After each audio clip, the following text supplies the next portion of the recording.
The Nord Stream pipelines were sabotaged, so who did it? Russia, USA, Ukraine, the globalists?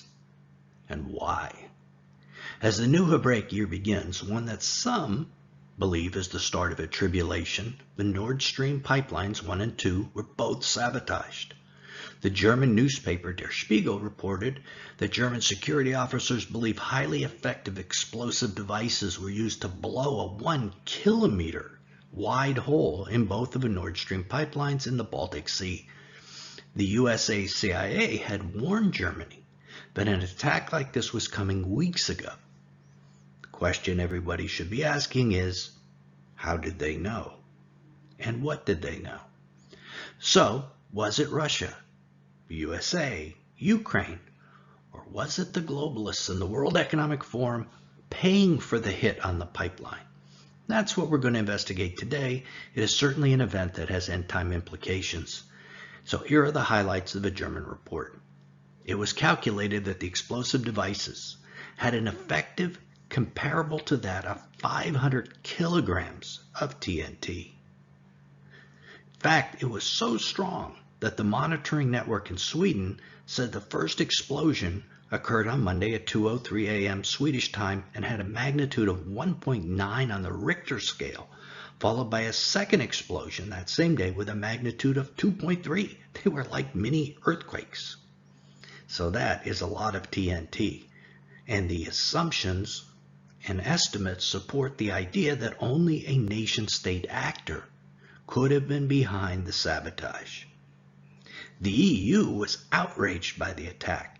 European Commission Chief Ursula von der Leyen confirmed the Nord Stream pipeline system leaks were caused by sabotage and warned that the strongest possible response would be taken. Now, there is a lot of speculation that Russia is behind the terrorist action.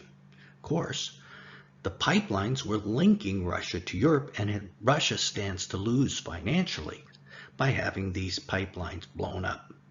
The Russian leadership, however, described the process as international terrorism directed against Russia, and this channel seems to think that makes sense. There's also a lot of speculation that the U.S. blew up the pipelines because of previous threats by the American President Biden to do just that, to damage the pipeline. Here's a clip of what Biden said back in February of this year. If Russia invades, that means tanks or troops crossing the border of Ukraine again. Then there will be no longer a Nord Stream 2. We will bring an end to it. How will you do that exactly, since the project and control of the project is within Germany's control? We will. I promise you, we'll be able to do it. Here are his words. Biden, if Russia invades, then there will no longer be a Nord Stream 2. We will bring it to an end.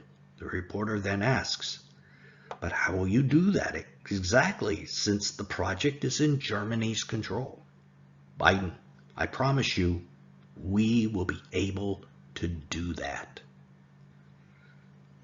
In January, USA's Undersecretary of State said, if Russia invades Ukraine, one way or another, Nord Stream 2 will not move forward. So the USA certainly made threats to discontinue this pipeline one way or another, in Biden's words. Additionally, the USA was conducting drone tests in the area the day before the strike, so the USA had motive. They were in the area, and the CIA had advance notice of the strike.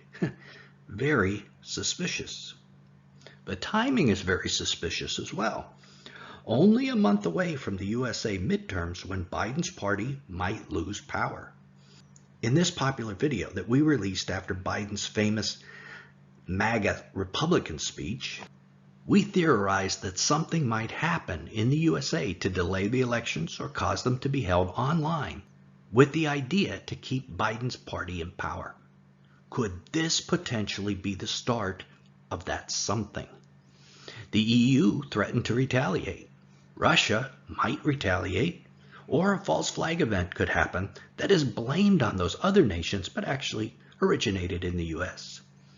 Would this supposed retaliation be the thing that delays the elections by making it, quote, unsafe, end of quote, to go to the polls? Maybe it is. Maybe it isn't. We're not saying either way, but something to keep in mind. However, who is really behind the strikes? Has anyone considered that it could be the globalists?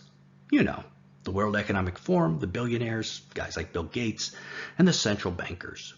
Your first thoughts are probably, you've got to be kidding. Why would they want to do that? And two, how would they pull it off?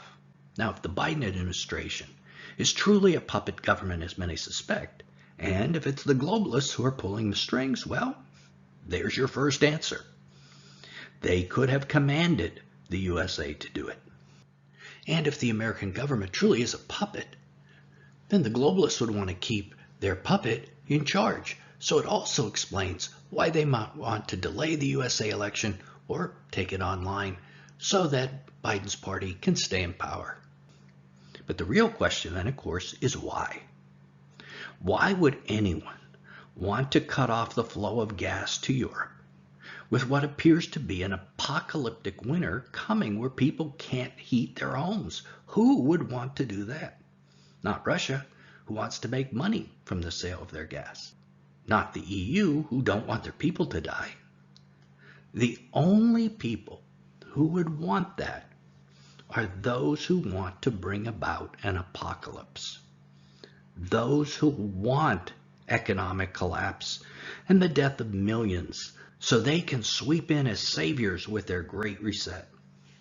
The Ukraine crisis has always been about the Great Reset, as we indicated in this other previous video from last year. And this is just another step in the process of them setting up Mystery Babylon, in our opinion. There have been several interesting tweets about the sabotage. By the way, Poland's former defense minister blamed the United States for the attack, and Poland's prime minister suggested that the attack was an attempt to escalate the Ukraine crisis. Quote, "We do not know the details of what happened yet.